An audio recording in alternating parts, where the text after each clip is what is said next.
So a lot of you guys know about Pewdiepie. He's one of the main YouTubers that's been around for a very, very long time. I believe he has the most subscribers. I'm not really sure on that, but the internet exploded about a month ago because his wife posted a picture of him on Instagram and he looks absolutely ripped. Everyone's like, oh, Pewdiepie's so strong, that's amazing. And basically he made a workout review that a lot of people were asking for because they wanted to see what Pewdiepie did to get in such good shape. And if you look at the picture right now, he's very lean, he's got a decent amount of muscle mass. So we're gonna do our reaction to his video and kind of see what he does. And basically I'm gonna go over everything that he's talking about and the things that I believe he's doing correctly and some misconceptions that he might bring to the table. So with that, let's get into it. I even saw people online debating if I'm using roids or any sort of supplements. It's like, roids. I don't even know what they're talking about. I don't even know what it means. No, I'm not that strong.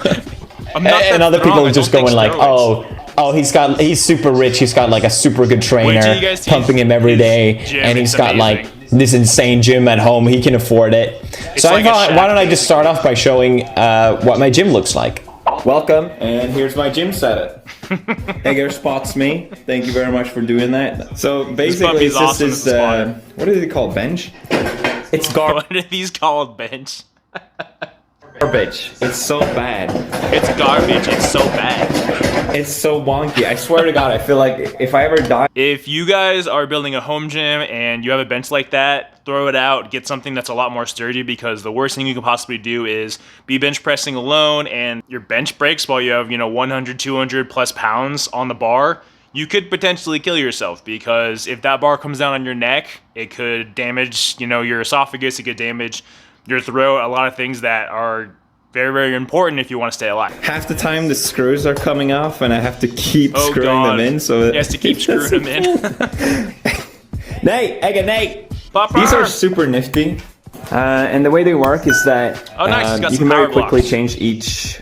So these are power blocks, and they're actually one of the best ways that you can get a lot of dumbbell work into your routine if you work out from home, essentially. And the way these works, he's going to kind of show you right here. Weight that you want 30, 40, 60, 50, 70. It goes up to 90, actually. I have 90 here, that's why. And even 10 without anything. Pewdiepie is so ripped and why he's so strong. 130, he's got 90-pound dumbbells. Lift up, ready to go. And that's why I have this wrist protection, because it hits my wrist sometimes and it hurts. Yeah, so one of the main things you can use wrist straps for is when you're bench pressing, when you're doing overhead press, anything like that. Having some wrist straps on is a very good idea to make sure you're maintaining, your neutral grip on the bar. You don't want to be wrenched backwards. That's going to decrease your power output, how much strength you're able to use into the bar. But on top of that, it's a good way to kind of keep everything locked in so you don't damage your wrist with a lot of weight. And I actually have a video on how to actually wrap your wrist properly. You can check that video out right here. It's a lot, so I got these. I actually recommend it if you're using these.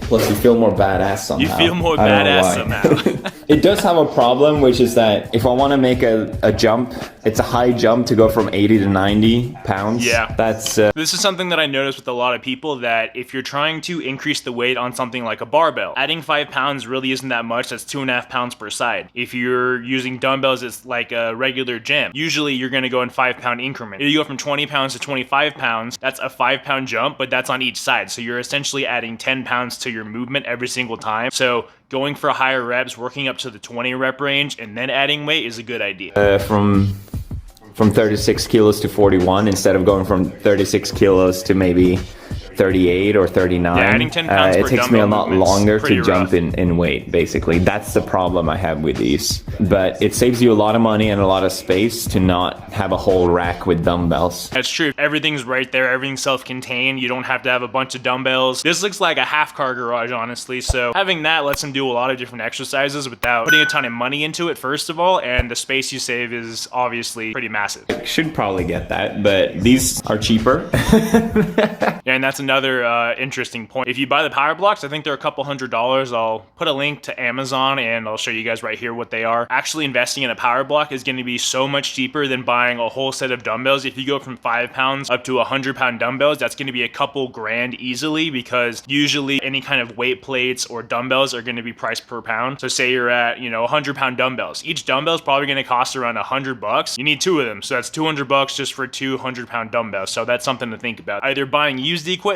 or going with the power block system or other dumbbell, setups is a better idea. I put my workout journal here. So I write down all the... This is me day 1. I was doing flat press 50. I get angry and I write down a bunch of shit. Do it, pussy! Do it, pussy! So it's notes for me. So every time that you're in the gym, you should have some kind of training notebook to track your progress, how you feel on a certain day, and any kind of adjustments you need to make to your workout program. If you go into the gym and you're just constantly doing the same shit, you're not actually writing down what you're doing, you don't know what your personal records are, you're gonna be wasting your time. It's been said that the #1 book you can possibly read when it comes to, you know, strength training, that kind of thing, is your own training notebook, because that's gonna tell you everything you need to know about yourself, what worked for you, what isn't working as well, and you can make adjustments as you go. And if you don't have those notes, you don't remember, hey, why am I doing 5 less reps today? Like, what is going on? And you're like, hey, last week I didn't get enough sleep, my water intake wasn't very good, my food intake was lacking, didn't get enough sodium, things like that. So it's very important to have some kind of training journal so you can document all of your progress as you go along. For the next week, I always go through what I did the previous week. So I'm like, yeah, next time do this, pussy. You win. Next time, right arm weak. So basically he's talking about progressive overload there. So if he gets 80 pounds on the dumbbell press, dumbbell bench press, whatever it is he's doing, and he gets 10 to 15 reps, whatever it is, then his next workout, he's either gonna wanna add more weight or he's gonna wanna increase the amount of reps he's doing with that same weight. And this is what is known as progressive overload, where you're doing more work over time to further facilitate more strength and more muscular gains. And this is the most important thing. If you're trying to get stronger and get bigger, you need to be progressively overloading, otherwise you're wasting your time. This is the problem with dumbbells, and don't make the mistakes I made. Properly warm up, make the right movements. Because if you get injured, you're out for 3 weeks at least. It takes that long for the muscles to recover, and it's very easy to get damaged with dumbbells. All right, so right there, he's basically saying that if you don't warm up properly and you pull something, you can get muscle tears, that kind of thing. You need to warm up properly. If you guys don't know how to warm up properly, check out my video right here where I go over how to warm up for like a barbell workout or a dumbbell workout. And then the second thing he said there was that it's very easy to get injured with dumbbells, which is true, because when you're using 2 dumbbells, you are using a lot more stabilizing muscles, and those stabilizing muscles, they're usually a lot weaker than the major muscle groups surrounding them. So you want to make sure you're warming up properly, you're doing the movements correctly, going through a full range of motion, and not going super heavy. With dumbbells, you don't need to be going heavier than honestly 8 reps. If you're going, you know, for a 5 rep max on like a dumbbell bench, you can just use a bench press for that, because it's going to be a lot safer to overload that because you have more stability. It's going to be easier on your shoulders. Higher reps, 8 to 20 reps is where you want to stick with most dumbbell exercises, and make sure you warm up. So I've never actually spoken about my workout history or whatever. In 2016, I had never been to a gym before in my entire life, and I didn't know anything. I didn't know how to properly squat. I didn't know what reps. Yeah, let me just show you guys this really quick. Don't squat like that. With my exercise, I just sort of went with it, which was a big mistake. And I knew, you know, at the back of my mind, I was working myself to the point where I was throwing up. You know, I was really almost... All right, this is a big issue that I see in the fitness industry, and that is if you are pushing yourself really hard and you're throwing up, then that is good. That means you're pushing yourself hard enough. No, that is not true whatsoever. If you're pushing yourself so hard that you're throwing up, you're doing something wrong. You're pushing the intensity too hard. That is your body telling you that you're overworking it. Whatever it is you're doing, if you're dry heaving, if you can't get enough oxygen in and you feel like, you know, you're gonna collapse basically and throw up, you're doing it completely wrong. First session in, take your time, warm up, you know, slow it down. You don't have to add a bunch of weight and a bunch of sets at the start. Just start with 1 to 2 sets of a couple basic exercises. Stay away from failure, get familiarized with the exercises, and just add weight slowly over time, because that's going to give you the most consistent gains without actually getting injured. You're actually going to want to go to the gym because you're not so obnoxiously sore that it just sucks, you know? So keep that in mind. Which is common when you start off and you haven't worked out before. Yep. But in the back of my mind, I was like, there's no way I can maintain this for a longer time, you know? So lo and behold, I got sick. I got a stomach flu that was really bad, and it knocked me out for 2 to 3 weeks. I just never picked it up again. This happens more often than you can possibly imagine. So they go into the gym, they're pushing themselves way too hard. Like he said, you can't maintain that pace. You can't maintain that intensity for a long period of time. Long-term progress with lower intensity is better than only working out for a week with maximal intensity. You hear guys saying go 110% in the gym. Do not do that. That doesn't make any sense whatsoever. You can't go 110% in the gym. You can do it for a short period of time, but then you have to back it off afterwards to reap those gains and continue making progress. And so I decided to myself, okay, I'll just set up a bench. I'll set up some dumbbells at home, and I can just work out from that, you know? And this time, I'm not going to make the same mistake. I'm just going to be consistent and I'm not going to overdo it. So I did that for a year, this really measly workout, just to be consistent,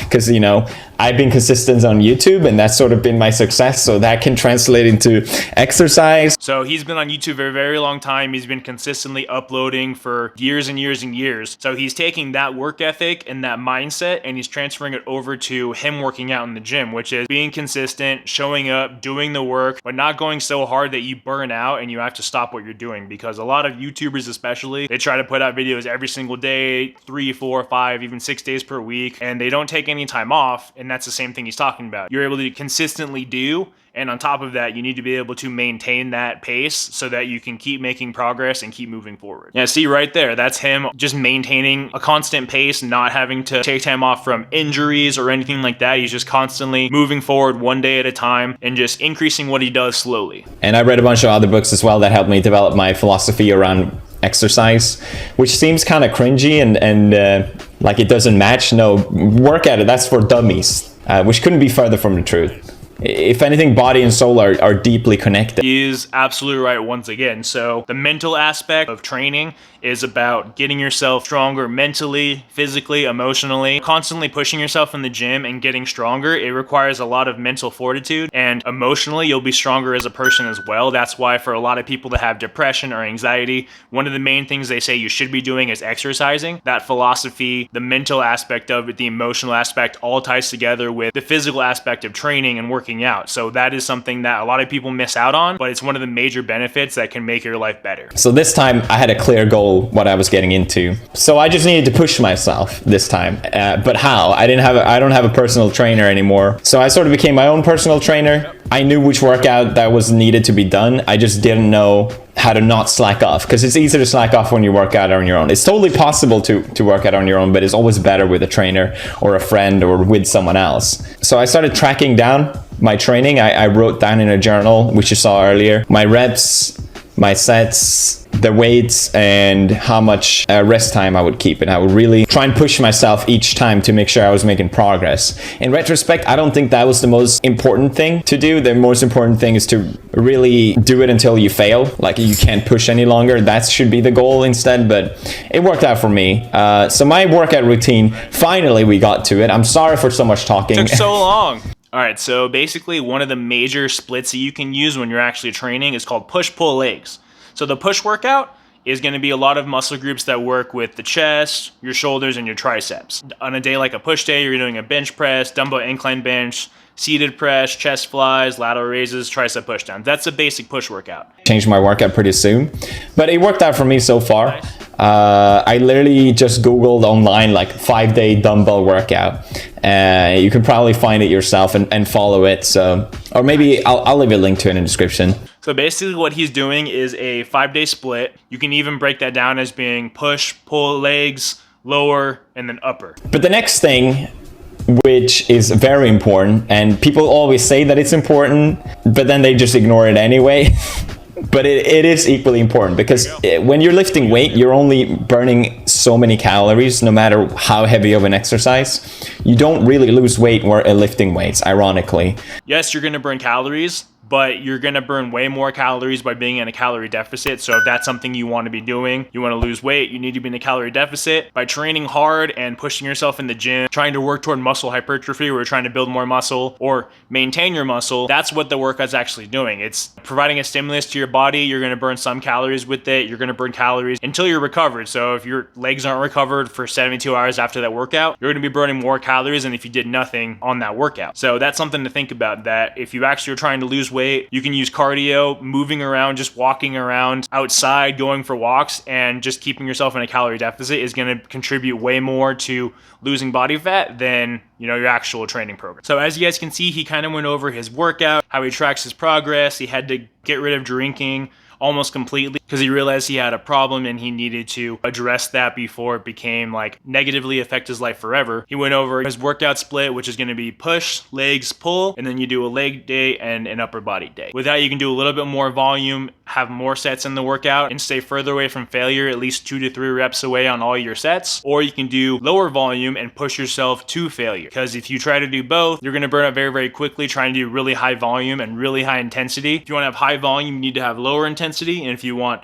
higher intensity, you need to have lower volume. You got to have a nice middle ground there, otherwise it's not going to work out. You're going to get too obnoxiously sore, you're going to wish that you weren't in the gym, and you're going to get burnt out very, very quickly. So things to think about. As you guys can see, he went over a lot of very important topics. There wasn't anything wrong from like his fitness standpoint, and a couple of the tips that he has for people were all pretty much spot on. If you're going to the gym and you've never worked out before, get a personal trainer, have a friend that's worked out before kind of show you how to use the machines and do exercises properly. You can read books on mindset, philosophy, that kind of thing to kind of get you in the right headspace to actually get in the gym and push yourself. And then of course, warming up, taking your time, increasing weights slowly, adding weights, and making sure you progress over time is very, very important. That's probably the most important thing that he went over in this video. If you're doing the same weight and the same amount of reps 6 months from now, I guarantee you probably didn't get stronger and you didn't get much bigger either. Very important thing to pay attention to. And finally, tracking your progress is going to separate you from all the other people that are simply weekend warriors that are working out. If you have a goal you want to push toward, like you want to gain 10 pounds of muscle, you want to lose 20 pounds of body fat, you need to track your progress. You need to slowly over time increase the amount of weight you're doing in the gym, the amount of cardio you're doing, you're decreasing your calories or increasing if you're trying to build muscle. Very important things that you need to be paying attention to, and you need to track those variables to see what works for you for future usage as well. But that's it for this one, guys. I hope you all enjoyed. If you're new to the channel and you want to learn how to get stronger and build more muscle, start now by subscribing and hitting the notification bell so you don't miss anything. Also, if you want to see this video, you can check out Pewdiepie's workout review video down below. Thank you guys for watching, and I hope you all have a wonderful day.